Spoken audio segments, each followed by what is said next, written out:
Marshall on the blitz. Buckner gets rid of it to the left sideline, and it is intercepted by Gilmore. 30, 25, 20, right sideline. Stephen Gilmore. Gilmore into the south end zone at Notre Dame Stadium, and Marshall leads it 25-15. Appleby with some time over the middle, picked up by Lang. Second interception of the game. Lang. Taquan Lang to the end zone. Touchdown. Breaks it loose. It's a foot race. Rashid Ali, touchdown, 63 yards. His 21st rushing touchdown of the season. He's going for Dobson. Dobson, the big strong receiver. Yes!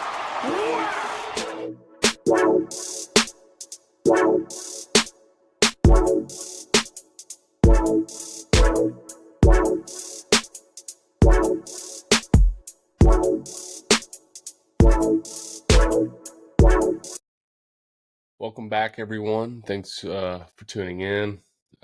Keegan, that's Tristan, and this is the Herd Huddle. Like I said, if you're watching, thank you. Give us a follow on Twitter or any of our other handles. TikTok, YouTube. That's pretty much the main three. Yeah. Greatly appreciate it. But we're back. Back quick this time, not months later. Yep. 2 days later, it is August 27th. We got 3 days before Georgia takes a whooping. This video or this episode is going to go up. It's going to be available Friday morning at 7 a.m. So everybody making their trip. Yep.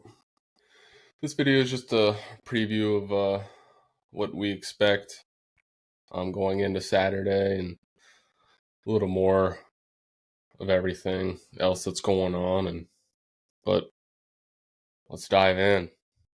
So today we found out the uniforms. We were right. Well, we got what we wanted anyway. Mm-hmm. A lot of fans probably want the Stormtrooper, which I love the Stormtrooper. Don't hate it, but we need some school colors. School colors in our uniforms. Yeah. And this is what we wore against Georgia back in 04, 03, whatever it was. Mm-hmm. So white, green. Exactly what we wanted. Yeah. I wouldn't have been mad if we were all white, but this is definitely what I was preferring for this one. So yeah. I'm assuming Georgia's gonna wear, the huge red, gray. Nothing special for us. They don't have a whole lot. Watch them bust out the black uniform. I don't think so. I don't think that's happening. Well, I don't even remember the last time they wore black. I don't know. It's been a while. So yeah, this is going to be a tough one. Not easy. Obviously, 5th ranked team in the country. National championship contender. Mm-hmm. Obviously an SEC championship favorite.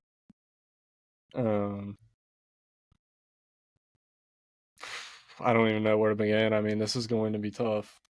I mean, I think going into the game, obviously, going into every game, you want to win. You got the mindset of we're trying to win. But for me, like, the outcome of this game doesn't define our season, obviously. It's 1 week against a powerhouse. But I think going into this game, like, if we can put up a fight, like, I don't want us to go in and just be doomed from the start. Like, I don't want to be down 21-0 in the first quarter and all hopes lost in the first 10 minutes of the football game. Yeah. If we can put up a fight, for three quarters, that's something to build on going into the other non-conference games. Yeah, obviously winning the game would be insane. But yeah, just a strong performance would do a lot for the school, the team going forward. Especially just, with everything just that's team morale as a whole. Because I mean, if you hang tough for, 3 quarters, whatever. And I don't mean like playing tough and keeping it close as like, oh, we lose by a touchdown or a field goal. No. If we can keep it within 14 to 17 points, Yeah, even 21, like, yeah, I mean, obviously, like, not huge on moral victories, but in a game like this, in the first game with everybody together, you just don't want to get blown out yeah, to where it's over from the start. yeah, exactly. And also Sanford Stadium, 90,000 Yep. fans. I mean, it's going to be tough. Georgia's on a 31 game home winning streak. Mm-hmm. The odds are against us. It's Yeah, just from and their home record standpoint. I'm not even talking just, the talent level. These guys win at home. Like, this is a tough place to win at, whether you're Marshall or you're Alabama. Over the last 9 seasons at home, Georgia is 47-1. That's absurd. And I believe the one loss came in overtime. Yeah. Against South Carolina, I believe. I can't remember who it was. I literally just saw it the other day. It was an SEC team, obviously, but 47-1 over the last 9 seasons at home is just absurd. Yeah. But with all that being said, what are the keys to the game if Marshall is to do the unthinkable? All right. I got a few of them. Obviously, number one, don't turn the ball over. Can't turn the ball over on offense. That is number one. I agree. One of my bigger keys to the game is controlling the line of scrimmage. Obviously, that's a tough task to do with what's given. I mean, but I mean that on not just offense, but defensive side of the ball too. Size-wise, like, I know Georgia's going to have a good offensive line, but size-wise, our D-line, they look the part. Yeah. Like, now, obviously, you can look the part, not do the part. Yeah. We got to, be fundamentally sound. The potential is there, though. Yeah. Well, like I said, that's gonna be a tough thing to do, just because it's Georgia. But the other thing too is it kind of ties into that is if we can give our offense good field position with our defense, that is going to play a huge. Yeah, that's it's going to be what I had wrote this. down here was special teams. Yeah, special teams is going to be huge. We have a young special teams unit, but that's going to be a huge key to the game. Field position, not giving up punt returns like last year at Virginia Tech. Yeah. But special teams is going to be one of the main things. And then I also wrote down establishing the run. If Marshall can run for, I don't know, what do you think? If they can push the 100, if they can get to almost 200 yards rushing, if they get over 200 yards rushing, the game's going to be close. Oh, 100%. If we get, I'm not expecting us to go out there and throw for, 300 yards. But, like, if you give me 200 passing yards and almost close to 200 on the ground. Tall ask against Georgia, I get it. But I think if you can control the clock with the run game, that's going to be key in the favor of us keeping it close and potentially winning the game. So, establishing the run game, huge. Because you don't want to go 3 and outs every time you're out there. Yeah. Because it could get ugly if that happens. Mm-hmm. Do you have anything else for that? The other thing I got is we got to try to make Gunnar Stockton uncomfortable as possible. Obviously, he's played in games before, but this Yeah, I is think like his first, this is his year to just be the starter. Like this is his time, and if we can make him uncomfortable early, I think will help us later. I think like us, Georgia's gonna want to run the ball. Yeah, Georgia's always been that kind of way. Like they want Mhm. to run the ball. They're going to be more run heavy than they are pass heavy. yeah, They did bring in some receivers because I'm pretty like Georgia led the country in drop passes last year. yeah. They had Um, 36 drop passes last year so they among brought Power in, Four yeah. conferences. So they brought in some pretty good receivers because I know they got the one kid from USC, Zachariah Branch. Mm-hmm. And he's supposed to be one of the most electric players in college football. So I think if we can keep him locked down, not locked down, that's going to be almost impossible to do, but keep him in check. You just don't want him. You don't want busted coverages where they're just getting easy. We saw it last year at Ohio State, and I know Jeremiah Smith is probably the best player in the country, or I don't even know if it was Jeremiah Smith that did that. It might have been Ibuka. But just like a quick slant their first drive and took it, 70 yards. Mm-hmm. You just don't want quick plays happening like that. You want to make them at least drive the field. Yeah. But yeah. Well, that's about it I got for keys to the game.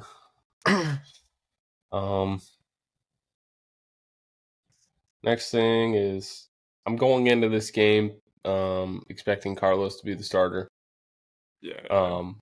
So I kind of want to go in a little bit of like what he brings to the table for us and what he can do for us.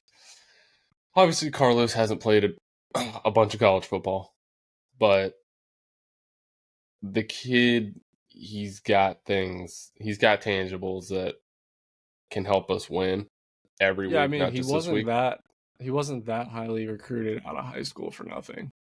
Yeah. I mean, the kid's a good player. But he's obviously the dual threat type. He can throw it and run it. But the kid, he's got some arm strength. Now, he can thread the needle. I think really, really good.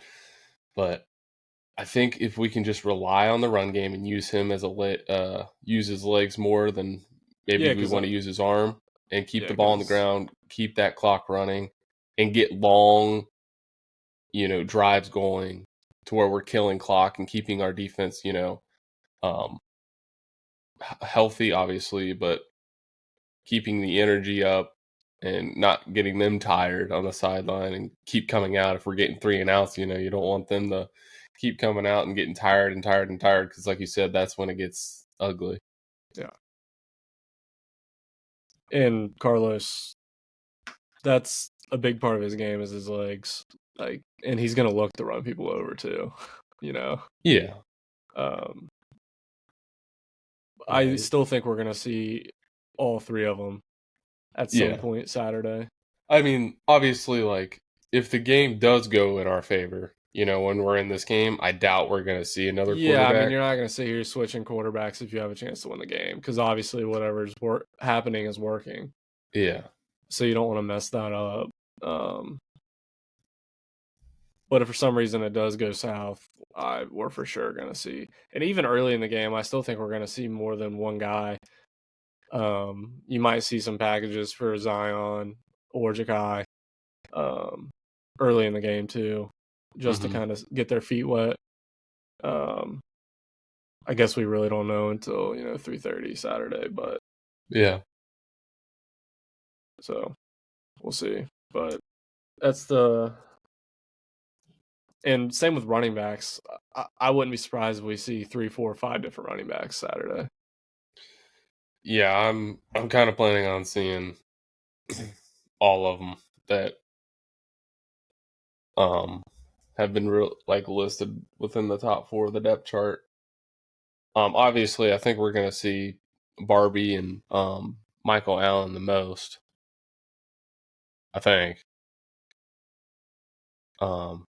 And then we might see Antoine Roberts a few, and yeah, we just have so many running backs. Like, I'm gonna be like excited and ready for anybody who carries a ball because I know that because these they guys all have the ability to And they all have different, They're different styles Yeah. of running. Yeah. All of them.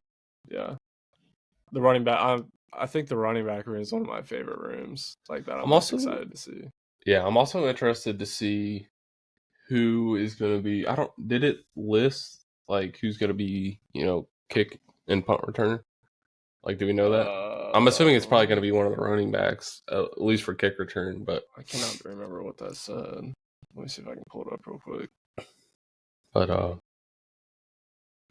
if you got anything else to say while I'm trying to pull this up, go ahead. No. Let's see if I can. No.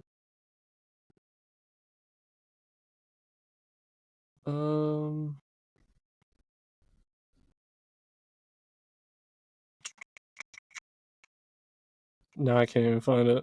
Oh wait, here it is. So right now on the depth chart, they got the kickoff returns as Xavion Turner Bradshaw, him and Ben Turner, doing kickoff return duties. Yeah. And right now at punt returner, it has Floyd Lacey, one of our receivers, listed as the punt returner, and then Ben Turner as the backup punt returner. So yeah. Nice. We should hopefully. I love having an explosive kickoff return game, an aggressive kickoff return game. I'm excited to see what Ben's got, just because. I mean, he's a smaller guy, but he's got some speed to him. He gets through the hole, he's gone. So, yeah. I mean, that we got a couple guys that have pretty good speed. But even coach, our special teams coach, Jackson, he said that we're going to be really aggressive with kickoff returns this year. So I like to hear that. I hope Obviously, so. there's a time to bring it out, and there's a time not to bring it out. You got to be smart about it. But I also hate when teams just fair catch it every single time. Right. Especially when, yeah.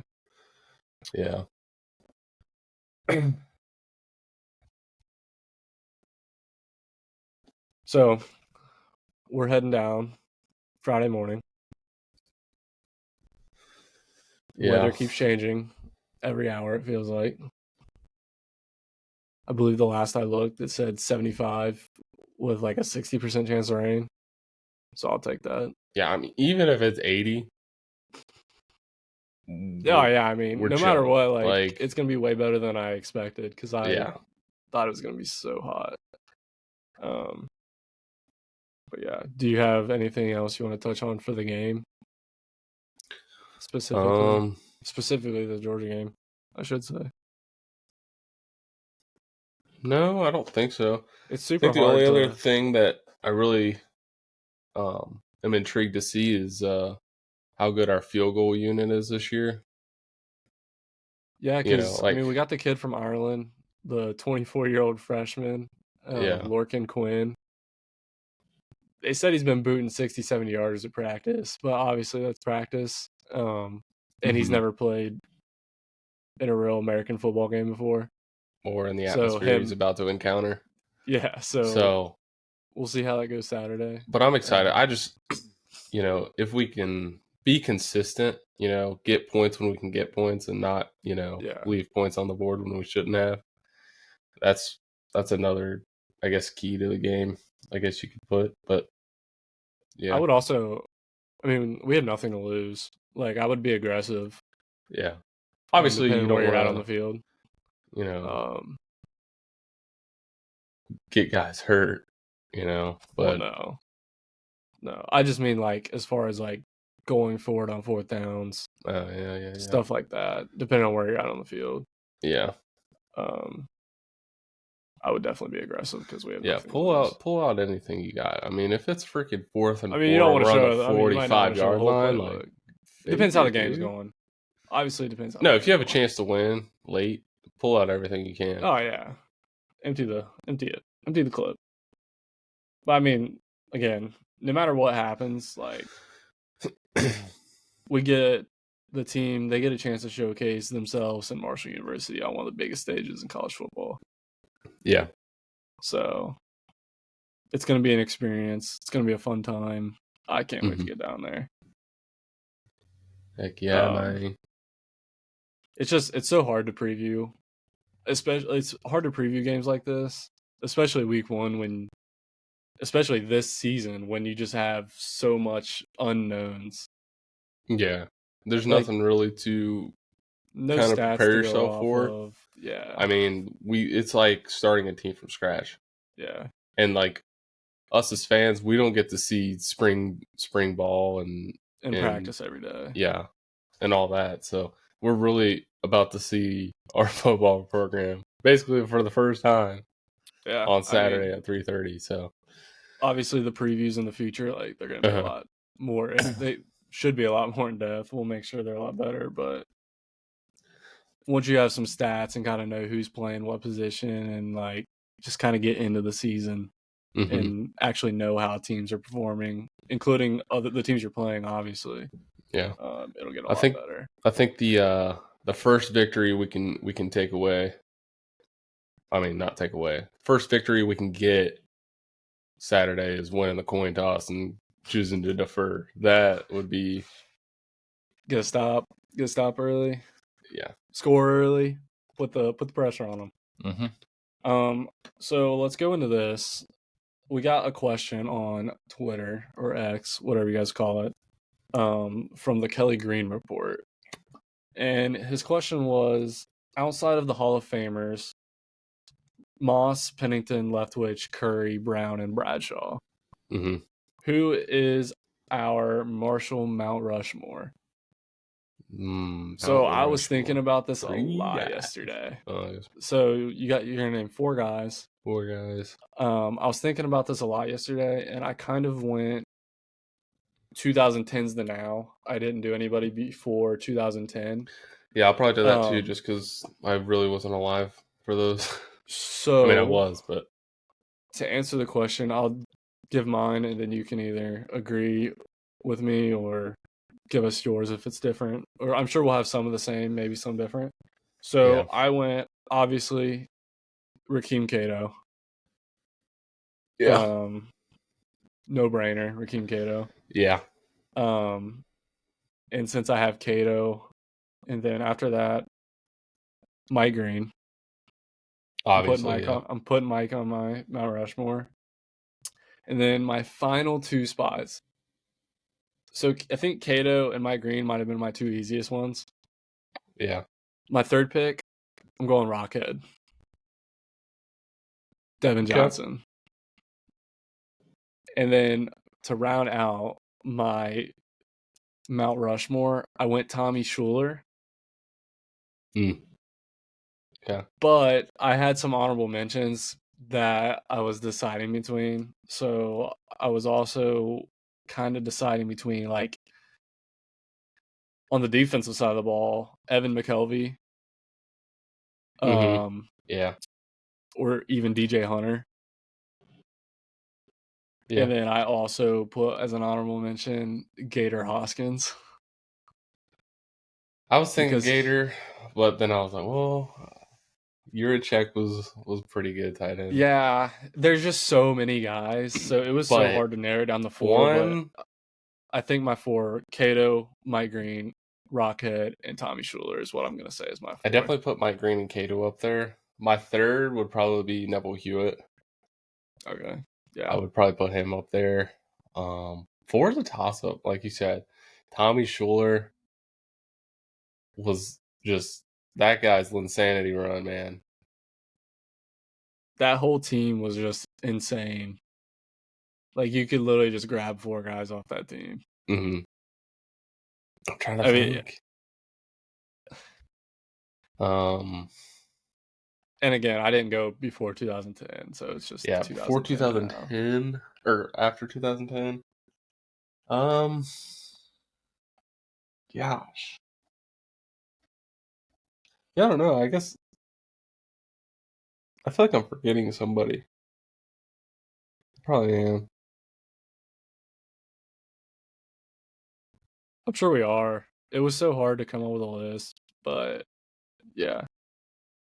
I'm cool with mine. Cato, Green, Rockhead, Schuler. Yeah.